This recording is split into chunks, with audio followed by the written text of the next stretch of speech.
Die Geschichte von Sakshi Gopal. Es war einmal in einem kleinen Dorf. Da gab es mehrere Brahmanas, aber ein älterer Brahmana, der wollte noch mal auf Pilgerreise gehen. Und dann gab es einen jüngeren Brahmana, der sagte, ich komme mit dir und helfe dir. Weil alte Menschen brauchen öfters etwas Hilfe. Sie, naja, beim Reisen, und so weiter. Einkaufen, beim Essen. Man braucht immer jemanden, der Dinge für einen besorgt. Und der jüngere Brahmana sagte zu dem Älteren, ich komme gerne mit dir. Also gingen sie los auf Pilgerreise nach Vrindavan. Die Pilgerreise war wunderschön. Das Herz des alten Brahmanas war gefüllt mit Glück und Freude. Und er sagte, mein lieber Freund, du hast mir bei meiner Pilgerreise so sehr geholfen. Ich bin dir sehr, sehr dankbar. Ich möchte dir meine Tochter als Frau geben. Der junge Brahmana sagte, vielen Dank, aber ich bin ein armer, ungebildeter Brahmana. Du kommst aus einer reichen, aristokratischen, gebildeten Familie.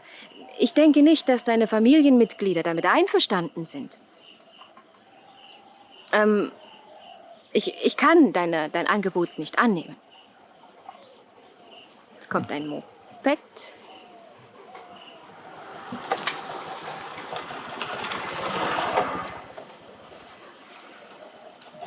Doch der ältere Brahmana sagte, nein, nein, nein, nein, nein. Alles wird gut. Sie werden auf mich hören, ich werde Ihnen das erklären.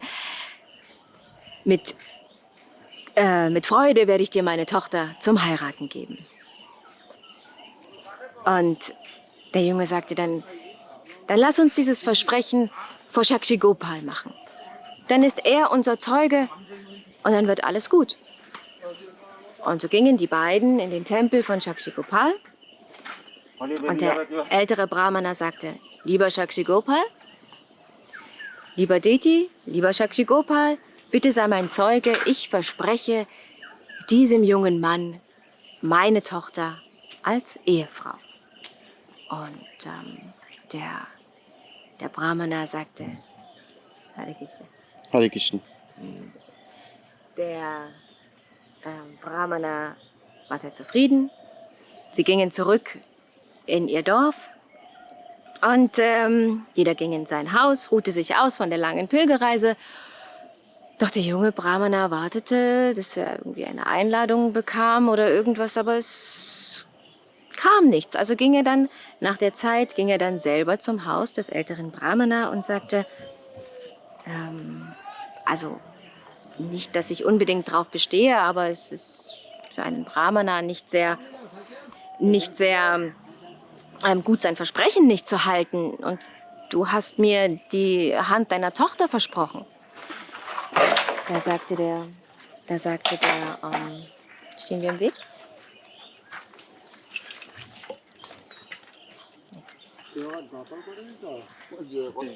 Und der junge Brahmana wusste nicht, dass im Haus des älteren Brahmanas vorher ein kleines Drama stattgefunden hatte.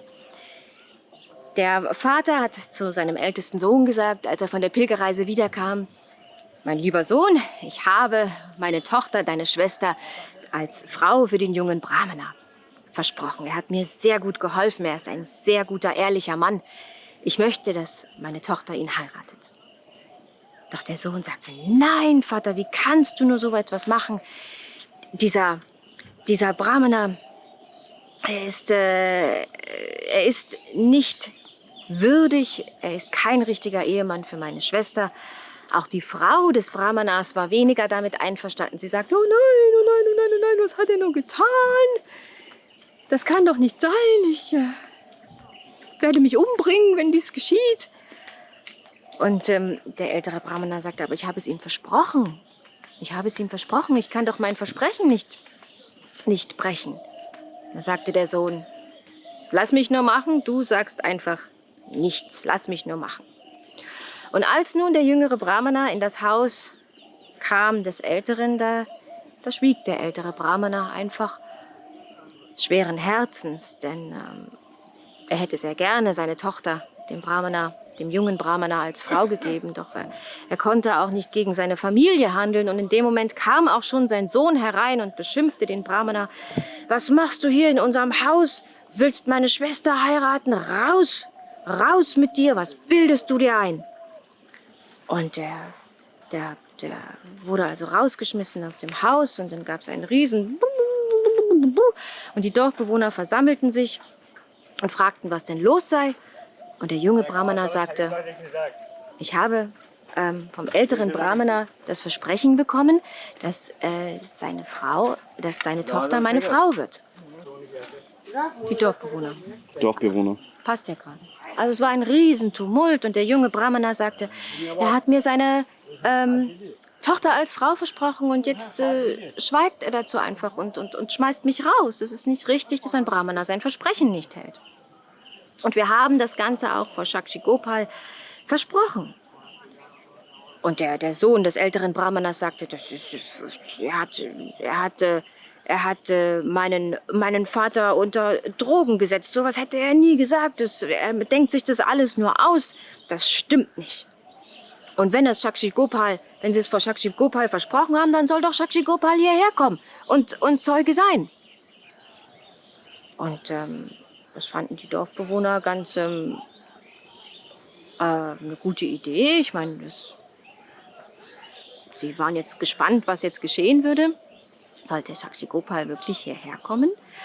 Und der Sohn des Brahmanas dachte natürlich, dass der Deti niemals in das Dorf kommen könnte und Zeuge sein könnte für das Versprechen seines Vaters. Also sagte er, ja, geh doch, hol deinen Shakshi Gopal, er kann doch Zeuge sein. Und so ging der jüngere Brahmana wieder nach Vrindavan, in den Tempel von Shakshi Gopal und sagte, mein lieber Shakshi Gopal, du bist der Zeuge des Versprechens gewesen, bitte, ich brauche dich jetzt. Komm mit mir in das Dorf, sodass du Zeuge sein kannst für das Versprechen des älteren Brahmanas. Und Shakshi Gopal sagte zu ihm, mein lieber Brahmana, ich bin ein Deti, ich kann nicht laufen. Doch der Brahmana sagte, Shakshi Gopal, du kannst sprechen, also kannst du auch laufen. Da lächelte Shakshi Gopal und sagte, okay, ich komme mit dir. Aber du darfst nicht sehen, wie ich mich bewege. Du darfst mich nicht sehen. Ich werde hinter dir laufen und du wirst wissen, dass ich da bin an dem Klingeln meiner Fußglöckchen. Meine Fußglöckchen werden klingeln, du wirst wissen, dass ich da bin und so laufen wir zusammen in dein Dorf. Also gingen sie los. Sie liefen und der Brahmana hörte die Fußglöckchen von Shakshi Gopal und sie liefen und liefen und liefen und als sie kurz vor dem Dorf angekommen waren, blieb er stehen, weil er hörte die Fußglöckchen nicht mehr. Und er dachte, ist Shakshi Gopal gar nicht mehr da? Und er drehte sich um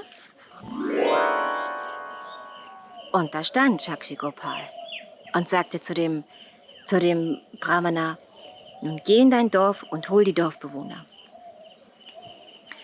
Und so rannte nicht Shakshi Gopal rannte jetzt nicht mehr, der blieb jetzt an dem einen Ort stehen. So rannte der junge Brahmana in sein Dorf und voller Aufregung rief er, Shakshi Gopal ist hier, Shakshi Gopal ist hier, er ist mein Zeuge.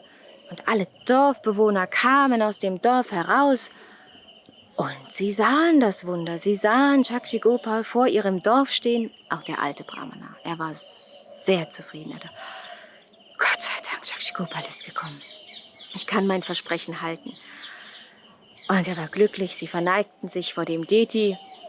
Die Tochter war auch glücklich, den jungen Brahmana zu heiraten. Und so wurde eine riesige Hochzeit gefeiert. Die Tochter des alten Brahmanas wurde mit dem jungen Brahmana verheiratet.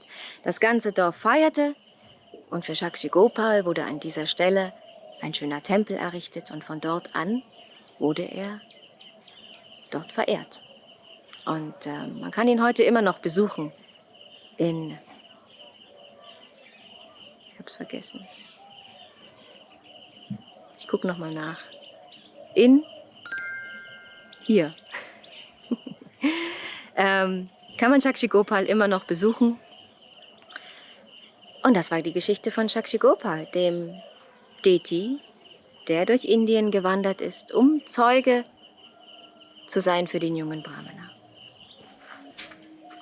Was können wir aus der Geschichte lernen? Detis sind nicht einfach Gestalten, Statuen.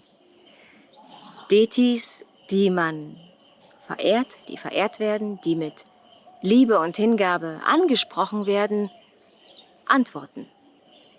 Und diese Geschichte kann uns Glauben da reingeben, dass Detis, Bildgestalten, wirklich unsere Gebete annehmen, wirklich auf unsere Gebete reagieren und letztendlich unsere Gebete auch erfüllen.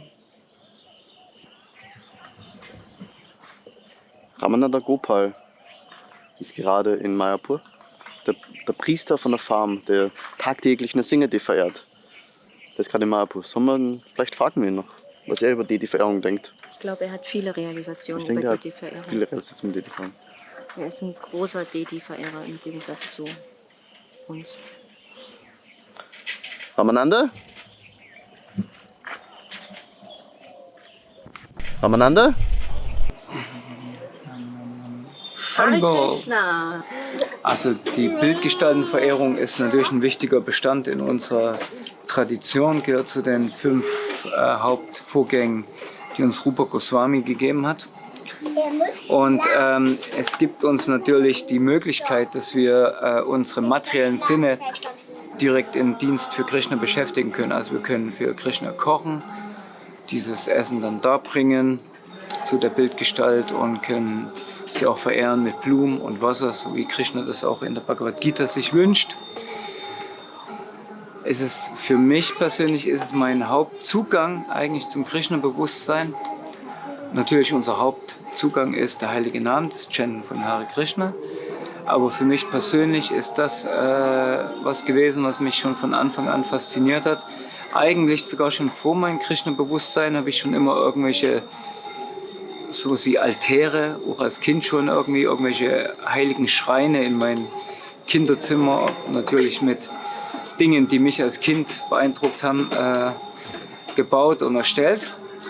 Aber das ist das auch, was mich am meisten am Krishna-Bewusstsein angezogen hat, die Bildgestaltenverehrung, dass man halt Gott wirklich als Person wahrnimmt.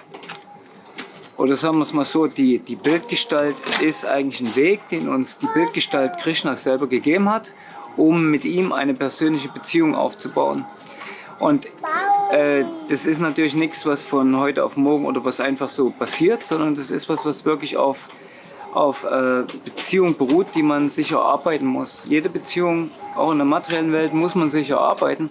Und das passiert immer auf Dienst. Ne, wenn sich die Eheleute miteinander beschäftigen, dann hat das auch was mit Dienst zu tun. Ne? Und dadurch wird eigentlich die Beziehung etabliert, was dann darüber hinausgeht, über das Verliebtsein. So, in der materiellen Welt ist man erst verliebt und dann stellt man fest, mein Gott, ich muss ja dafür was tun für die Beziehung. Und in der spirituellen Welt, wir machen das eigentlich wenn wir uns der spirituellen Welt nähern wollen, dann müssen wir erst was dafür tun, um diese Verliebtheit in Krishna dann irgendwann zu haben. So, das macht es natürlich ein bisschen schwierig einzusteigen, vielleicht von Anfang an, weil für manche, habe ich auch gesehen, ist das sehr abstrakt gewesen. Ne? Die konnten am Anfang mit dieser Art von Verehrung, dass man jetzt eine Statue als Person verehrt, nie wirklich was anfangen und war für einige sogar abschreckend gewesen. Für mich war das nicht so, für mich war das schon immer sehr anziehend gewesen. Und ja, die Beziehung, wie gesagt, die etabliert sich, indem man dient, indem man Dienst für die Bildgestalt macht. Na, jetzt kann man halt verschiedene Sachen machen. Wasser opfern, Blume opfern, Räucherstäbchen opfern. Und das sind halt die ganz normalen. Das ist mein lebender Deti, den ich auf dem Rücken habe. Das sind halt ganz normal die Basisartikel, die man halt machen kann. Du musst auch immer Wasser opfern. Okay, kann ich nachher noch was dazu sagen. Aber das geht natürlich auch bis zu einem ganz komplizierten Grad, wo man halt wirklich 64 Artikel über den Tag darbringt, wie zum Beispiel in Jagannath Puri oder in die ganz großen Vaishnava-Tempel. Aber wir in unserer ISKCON, wir haben eigentlich den Standard, dass wir 16 Opferungen in man Upacharas darbringt. Und die sind eigentlich in jedem etablierten Tempel gleich. Und zu dem gehört zum Beispiel auch, dass man die Bildgestalt badet. Ne? Und dadurch etabliert sich halt mehr und mehr eine Beziehung zwischen dem Priester, der die Bildgestalt verehrt, und der Bildgestalt. Und es ist für materielle Augen natürlich nicht nachvollziehbar, wie die Kommunikation zwischen beiden ist, aber erst wenn der Priester wirklich in diese Beziehung eingeht und Krishna diese Beziehung auch zulässt, besteht oder passiert eine Art von Austausch. Das kann halt mit kleinen Inspirationen anfangen, die man anfangen hat, mit kleinen Eingebungen im Herzen oder dass man irgendwie meint, oh, okay, vielleicht sollte ich das machen und dann nachhinein feststellt, es war vielleicht ein Hinweis von der Bildgestalt. Hier im Jagannath-Tempel gibt es viele Geschichten darüber, auch wie Jagannath mit seinen Pujaris Austausch gehabt hat und kommuniziert hat. Und je mehr man diese Beziehung etabliert, desto mehr kann man sich dann auch kommunizieren. Ja, zum Beispiel sieht man das auch, jetzt kommen wir wieder zu alten Paaren, weil eigentlich geht es immer nur um Beziehungen, ne, auch in der materiellen Welt.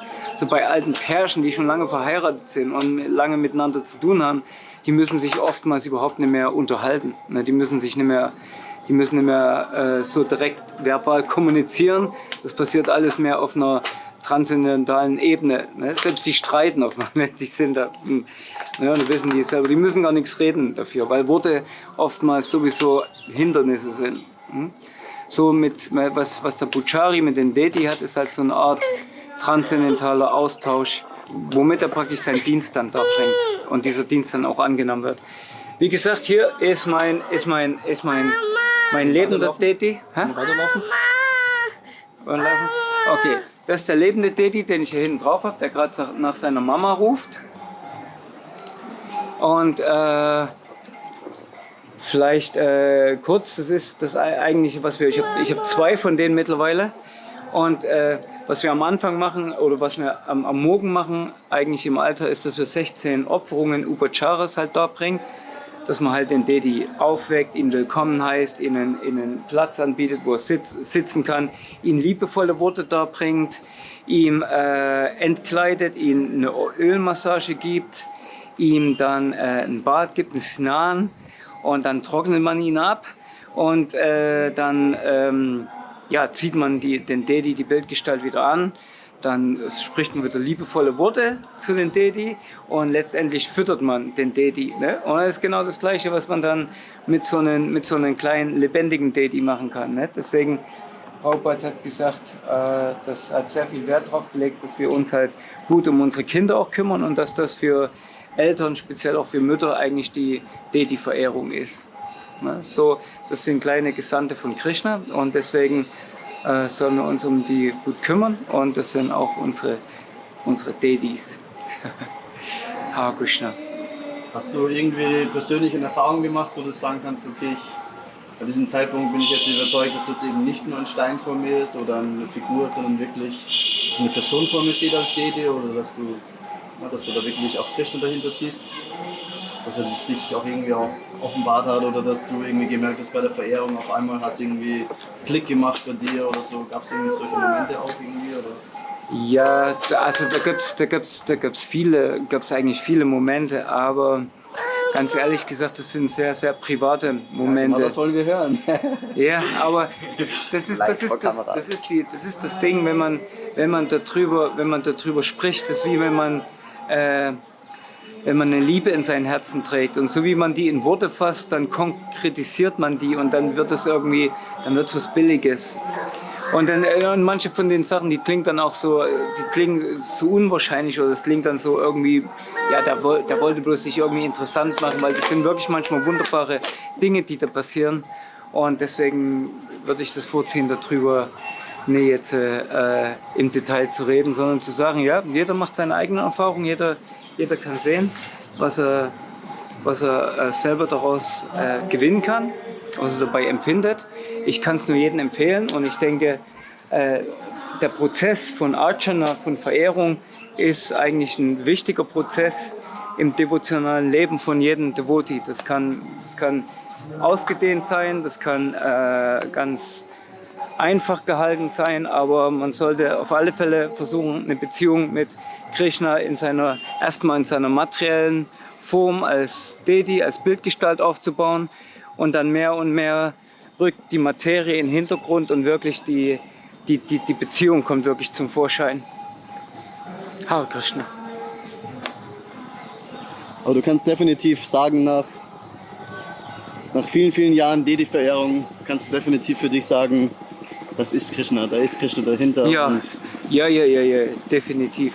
Und das ist auch ein Grund, warum ich wahrscheinlich keine andere Religion annehmen könnte, abgesehen davon, dass keine Religion mir diese Erklärung der Dinge oder nicht die Philosophie bietet, die das Krishna-Bewusstsein oder die Vaishnava-Kultur uns bietet. Aber wenn da keine Deity-Verehrung ist, was soll ich da? So, das ist definitiv mein privater Zugang und ich kann bloß jedem raten, Bildgestalten bei sich zu Hause in gewisser Art und Weise zu verehren, zu installieren und somit eine Beziehung aufzubauen auf der Basis von Dienst. Hare Krishna. Okay, vielen Dank, Ramananda Gopal. Ich freue mich sehr, dass Ramananda hier in Mayapur ist. Ja, ich freue mich auch sehr. Wir sind, die Gemeinschaft mit Pradyumna Mishra. Wir sind alte Bekannte, wir zwei. Alte Bekannte. Alter Schwede. Wir waren zusammen noch als Brahmacharis im Wiener Tempel. Ich freue mich sehr, dass Ramananda hier ist. Wiener Panker-Tempel. Und dass es einen Einblick hier gibt in Sri Mayapur über die Verehrung. Finde ich sehr schön. Ich bin sehr froh, dass Pradyumna Mishra mich dies gefragt hat und dass mir die Gelegenheit gegeben hat, über dieses intime Geschenk, was wir bekommen haben, in unserer Vaishnava-Kultur sprechen zu dürfen. Hare Krishna. Vielen Dank. All close to you and your wife's Kanal. Sehr schön. YouTube? Du bist auf YouTube. I'm on YouTube. Live on YouTube. Also ist gerade live alles, ne? It's live on YouTube. Wow. Live. But I don't know what to say. Hello, dear Pradyumna and Fudev's fans. Welcome to this YouTube channel. Mein Mund hier, siehst du? Den Mund hier. Hm? Lacht.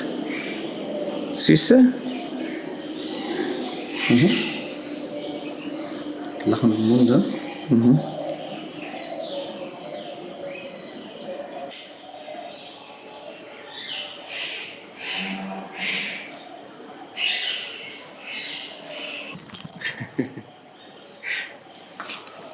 Schon am Alter.